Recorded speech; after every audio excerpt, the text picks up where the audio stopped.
ऋषि घेरन ने 25 मुद्राओं एवं बंध का उपदेश दिया है और भी अनेक मुद्राओं का उल्लेख अन्य ग्रंथों में मिलता है। मुद्राओं के अभ्यास से गंभीर रोग भी समाप्त हो सकता है।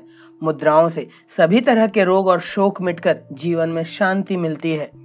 आध्यात्मिक साधना की दृष्टि से मुद्रा एवं बंध का उद्देश्य कुंडलिनी शक्ति का जागरण बताया गया है। योग साधना का मुख्य उद्देश्य भी यही माना गया है। इसके अतिरिक्त आंतरिक साधना में नियंत्रण करना जरूरी होता है, जो योग का मुख्य उद्देश्य है। साधक अपने शरीर की अंतःस्रावी ग्रंथियों को प्रभावित करता है, जिसके स्राव से साधक शारीरिक एवं मानसिक सुदृढ़ बल को प्राप्त करता है। मुद्रा के अभ्यास में स्थिरता की बात घेरन संहिता में कही गई है। तो चलिए योग की इस अद्वितीय यात्रा को आरंभ करें और अपने जीवन को एक नई दिशा में मोड़ने का संकल्प लें। योग न सिर्फ एक क्रिया है, बल्कि अनेक योगासनों का समूह भी है। इसके हर आसन की एक अलग खासियत है। ऐसा ही एक योगिक क्रिया है जालंधर उड्डयन द्विबंध। आज हम आपको जालंधर उड्डयन द्विबंध करने की विधि, उसके लाभ तथा उससे करने में बरती जाने वाली सावधानियों के बारे में विस्तृत रूप से बताने जा रहे हैं। जालंधर उड्डयन द्विबंध करने के लिए किसी भी आसन में व्यवस्थित हो जाइए। हम आपको यहाँ पर पद्मासन लगाकर बताने जा रहे हैं। कमर सीधी रखें, हथेलियों को घुटने पर रखें और सुनिश्चित करें कि घुटने फर्श को मजबूती से छू रहे हों। अपनी आंखें बंद कर लें। अब पहले उड्डयन बंध लगाएं। इसके लिए सांस को बाहर निकालें, पेट की मांसपेशियों को ऊपर की तरफ यानी छाती की ओर खींचें। इसी दौरान पेट को अंदर की तरफ खींचें, जैसे आप पेट पतला करने की कोशिश कर रहे हैं। फिर श्वास लेकर जालंधर बंध लगाएं। अब जालंधर बंध लगाने के लिए गले की मांसपेशियों को सिकोड़ें और सिर को आगे की ओर झुकाएं ताकि ठुड्डी छाती को छुए। ठुड्डी की स्थिति गले के गड्ढे में दो कॉलर हड्डियों के बीच टिकी रहे। बाहों को सीधा करें और एक तरह की लॉक पोजीशन बनाने के लिए घुटनों को हथेलियों से दबाएं। अब इस पोजीशन में जितनी देर रुक सकें आप आराम से उतनी देर रुकें। फिर श्वास छोड़ते हुए पहले जालंधर बंध खोलें, उसके उपरांत ही उड्डयन बंध खोलें। यही है जालंधर उड्डयन द्विबंध। इस प्रक्रिया को जितनी बार आप सहज महसूस करें उतनी बार दोहराएं। अभ्यास की अवधि बहुत धीरे धीरे बढ़ानी चाहिए। इसे 5-6 बार से प्रारंभ करके 15-20 बार तक किया जा सकता है। जिन लोगों को ध्यान लगाना आता है वे विशुद्धि या मणिपुर चक्र पर अपना ध्यान लगाएं, और जिन्हें ध्यान लगाना नहीं आता वे दोनों भावों के बीच में या आती जाती श्वसन पर अपने ध्यान को व्यवस्थित करें। जालंधर उड्डयन द्विबंध करने के लिए किसी भी आसन में व्यवस्थित हुआ जा सकता है, फिर वह सिद्धासन, पद्मासन, अर्ध पद्मासन, वज्रासन, स्वस्तिकासन या फिर सुखासन ही क्यों ना हो। शारीरिक रूप से असक्षम लोग जो सुखासन पर न बैठ पाए वे कुर्सी पर कमर सीधी रखते हुए भी इस बंध का अभ्यास कर सकते हैं। इस बंध का संबंध रुद्र ग्रंथि से बताया गया है। रुद्र ग्रंथि का सीधा संबंध विशुद्धि चक्र से होता है। जालंधर उड्डयन द्विबंध प्रभावी रूप से दो महत्वपूर्ण ग्रंथियों थायराइड और पैराथायराइड पर दबाव डालता है। ये दोनों ग्रंथियां शरीर के चयापचय को नियंत्रित करती हैं। घेरन संहिता के अनुसार जालंधर उड्डयन द्विबंध मृत्यु पर विजय प्रदान करता है।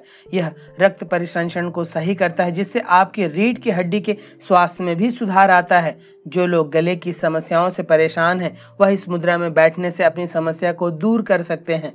यह मुद्रा गले में बलगम, टॉन्सिल्स आदि समस्याओं में राहत पहुंचा सकता है।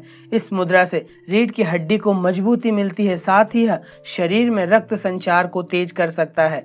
ध्यान एकाग्रता की क्षमता को विकसित करता है। यह गले के रोगों के लिए बेहद लाभकारी है और ग्रीवा कार्य को विनियमित करता है। मेटाबॉलिज्म की क्रिया को नियमित बनाने में सहायक होता है। नियमित रूप से करते रहने से मस्तिष्क, आंख, नाक, कान आदि के संचालन निर्बाध और स्वस्थ बना रहता है। स्वास्थ्य के तंत्र की कार्य क्षमता सुधरती है, अर्थात ऑक्सीजन कंजप्शन कैपेसिटी बढ़ती है। पेट के हिस्से को मजबूत करता है, मांसपेशियों में खिंचाव लाता है, साथ ही पेट से संबंधित परेशानियों से उबरने में मदद करता है। इस बंध से पेट के अंग सही तरीके से काम करते हैं। पेट और कमर की चर्बी घटती है। अगर इसका नियमित अभ्यास किया जाए तो यह एक बूढ़े आदमी को भी जवान बना सकती है। पूरे शरीर को पुनर्जीवित करता है और ध्यान की अवस्थाओं की ओर ले जाने में मदद कर सकता है। पूरे पेट को स्पंज की तरह निचोड़ता है, जिससे सारा रुका हुआ खून बाहर निकलने में मदद मिलती है।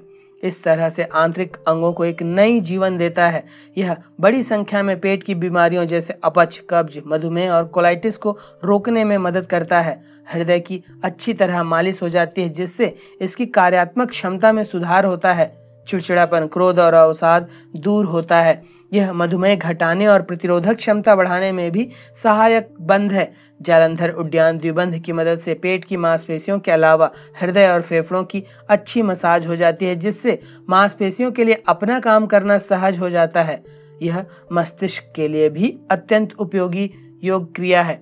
इसके अभ्यास से आप रिलैक्स फील करते हैं और स्ट्रेस, एंजाइटी जैसी परेशानियां दूर होती हैं। शरीर से मस्तिष्क एवं मस्तिष्क से शरीर में जाने वाली नाड़ियों के ग्रीवा के पास के समूह को ऊपर खींचकर बांध देना जालंधर बंध कहलाता है। ऐसा मान्यता है कि इस जालंधर बंध का आविष्कार जालंधरी पादनाथ ने किया था, इसलिए उनके नाम पर इसे जालंधर बंध कहा जाता है। जालंधर बंध में दो शब्द भी मिला हुआ है। जल का अर्थ है पानी और धार का अर्थ है पकड़ना। इस बंध में शरीर की ऊर्जा नाड़ियों को बांधने का कार्य करती है, इसलिए इसे अंग्रेजी में चिन लॉक के नाम से भी जाना जाता है। जबकि उद्यान बंध एक संस्कृत शब्द है जिसका अर्थ है उड़ना या ऊपर की ओर उठना। बंध का अर्थ होता है पकड़ना, कसना या ताला। इसलिए कहा जाता है क्योंकि शरीर पर लगाए गए भौतिक लॉक के कारण डायफ्राम छाती की ओर बढ़ जाता है। चूंकि इस बंध में दो बंध, जालंधर बंध और उद्यान बंध एक साथ लगाए जाते हैं, इसलिए इसे जालंधर उद्यान द्विबंध कहते हैं। शरीर में 7 मुख्य चक्र होते हैं, जिन्हें योग और तंत्र शास्त्र में बेहद महत्वपूर्ण माना जाता है। यह चक्र ऊर्जा के अंदरूनी प्रवाह को प्रकट करते हैं और शारीरिक, मानसिक और आध्यात्मिक स्वास्थ्य में सुधार करने का काम करते हैं। जालंधर उद्यान द्विबंध कंठ चक्र व मणिपुर चक्र को सक्रिय करने में मदद करता है। शरीर के 7 प्रमुख चक्रों को संयमित किया जा सकता है। यह चक्र प्राण की प्रवाहना और ऊर्जा के संचरण में मदद करते हैं, तो शरीर, मन और आत्मा के संतुलन को बढ़ावा देते हैं। जब व्यक्ति इस बंध का अभ्यास करता है तो उसके शरीर के 7 चक्रों को संरक्षित रखने में, संचालित करने में मदद मिलती है। यह आत्मा के साथ समरसता और ऊर्जा की स्थिति को प्राप्त करने में मदद कर सकता है, जिससे व्यक्ति शांति, स्वास्थ्य और सामर्थ्य की अनुभूति करता है। जालंधर उद्यान द्विबंध करने से पहले कुछ सावधानियों को ध्यान में रखना बेहद जरूरी है। यदि इन बातों को ध्यान में नहीं रखा जाता है तो फायदे की बजाय नुकसान हो सकते हैं।